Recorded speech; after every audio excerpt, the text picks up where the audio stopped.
muitos anos no olhar e na cerâmica, até que um dia decidiu infringir a lei para conseguir melhores condições para ele e a sua companheira, Maria Santa, a sua filha Clotilde e os seus filhos, Joaquim, Zé e Luís. Com um grupo de parceiros e um contrabandista da raia, saltaram a fronteira numa noite em que o António Godinho tocava violeiros, distraindo os malditos dos bufos, os pides e os guardas fiscais. A corja que arde no inferno, se existir. Nessa noite de coragem, conseguiu a liberdade e tornou-se um imigrante clandestino. Maria Santa foi levada pela polícia até ao Saguão, onde foi interrogada por corja. Após um interrogatório, foi corrida à saída. Não a conduziram de volta a casa e caminham 50 quilómetros. Eram os cavalheiros, os alcoólatras do regime fascista, torturadores de homens e mulheres. Passados uns anos, ainda antes da queda do regime, a família reuniu-se no país da liberdade, igualdade e fraternidade, a terceira democracia mais velha da Europa e do mundo. E passados uns anos, vivíamos no Val Forré.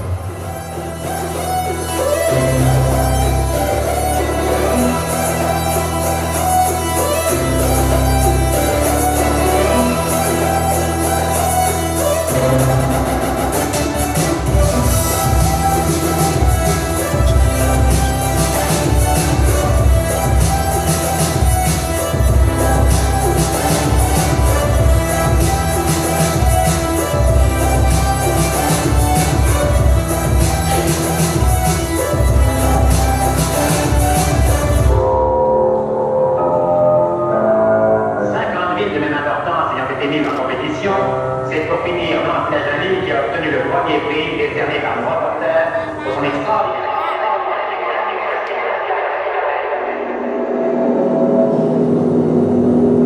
Voici une réalisation spectaculaire qui traduit de l'extension de la ville conçue dans un esprit futuriste et grandiose de la forêt. Véritable mobilier carré. Une version intérieure exceptionnelle, avec des espaces verts et de l'emploi des parkings.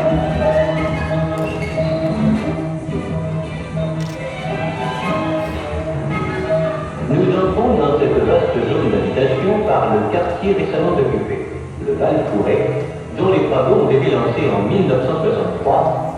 La vie a déjà pris naissance. Nous longeons des HLM. Admirez combien la végétation est dense et vigoureuse. Nos visiteurs s'acheminent vers un appartement habité. Ils vont pendant quelques minutes en apprécier la chaude intimité.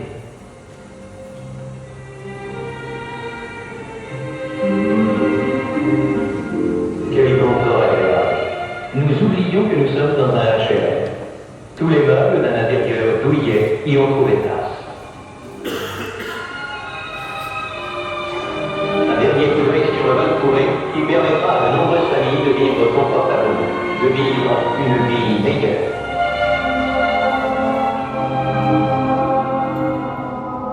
Tous les jeunes du quartier vous le diront, ici on ne traîne jamais seul au pied des cages d'escalier. On est une tribu, un clan, une bande. C'est une question d'habitude, d'affinité, également de survie au cœur de la cité. Car aujourd'hui certains groupes fonctionnent comme de vraies petites entreprises. Trafic de drogue, le shit, une économie souterraine avec des petits boulots. Cocktail Molotov, tir de mortier et incendie de véhicules, bienvenue au Val-Fourret.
Ce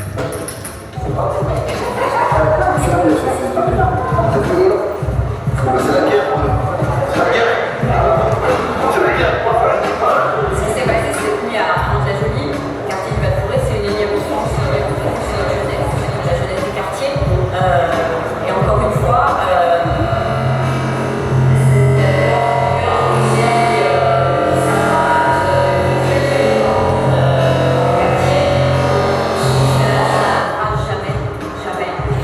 jamais. C'est-à-dire que même après une accalmie, on n'y échappe pas. C'est comme si c'était une espèce de...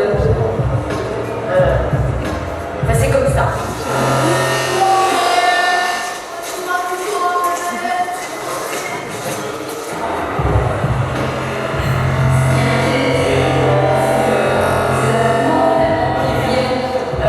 Justifier presque le traitement qu'elle a réservé à nos enfants qui sont arabes ou noirs. Moi j'ai envie de dire, et je le dis, et je fais partie de ceux qui disent et qui diront qu'on ne condamne pas les violences matérielles et qu'il n'y a rien de pire en fait que la violence que les gamins se font autoritaire, la violence étatique, la violence systémique qui est commise par la police qui a rappelé le gouvernement. Comment voulez-vous que le Conseil qui travaille avec sa part, qui est au centre de 415 francs et qui travaille avec sa part, je ne peux pas dire que c'est son chemin, remplacer une famille qui voit avec un père de famille, à côté de 3 journées, et c'est de gosse, et qui gagne sa prestation sociale sans la travailler. Et le gosse, c'est vous avez le président, le premier social, et vous allez pas travailler. Eh bien, attendez, c'est sur la et je vais pas être raciste, je vous dis cela. Nous avons plein de moyens de trouver le recours familial et nos différents familles. Et les Français sont indépendants pour savoir s'il est naturel que les étrangers puissent bénéficier, au même titre que les Français, d'une solidarité nationale à laquelle ils ne participent pas parce qu'ils ne paient pas d'impôts.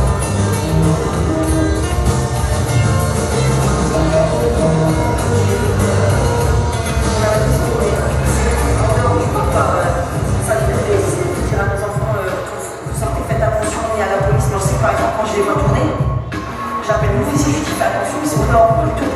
Et ça c'est pas normal.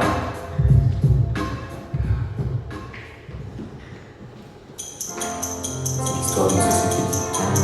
Qu'est-ce que vous devez faire que sa chute se répète sans cesse pour se rassurer. Jusqu'ici tout va bien.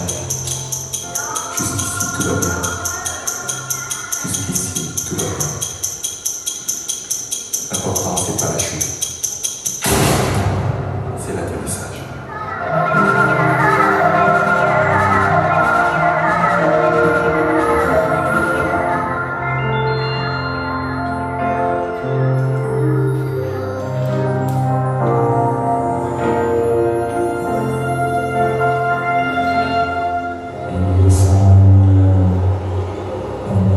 Uma espécie de esquizofrenia.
O António Godinho, meu avô, tocava realejo. Tenho a memória dele tocar e cantar ao mesmo tempo. A sua companheira, a Hermínia, minha avó, nem sempre gostava dessa proeza, realizada principalmente nas noites quentes de verão, deitada à soleira da porta, isto pela noite de dentro, perturbando o seu sono. De vez em quando, a Hermínia escondia o realejo de António e lembro-me dele me pedir para ir falar com ela para obter a devolução do mesmo. Eu ia e nunca conseguia. Nunca entendi o porquê. E lembro-me da sua expressão resignada e do seu sorriso embriagado. A Hermínia dizia algumas vezes que o António era um bêbado, mas era ela que matava as cobras das quais ela tinha pavor. Tinham 2 vacas, vários pastores a Serra da Estrela, ovelhas e cabras. A Hermínia não sabia ler nem escrever, mas fazia um queijo maravilhoso. O António também não sabia ler nem escrever, mas com eles aprendi que a riqueza não está nem na carteira, nem no banco.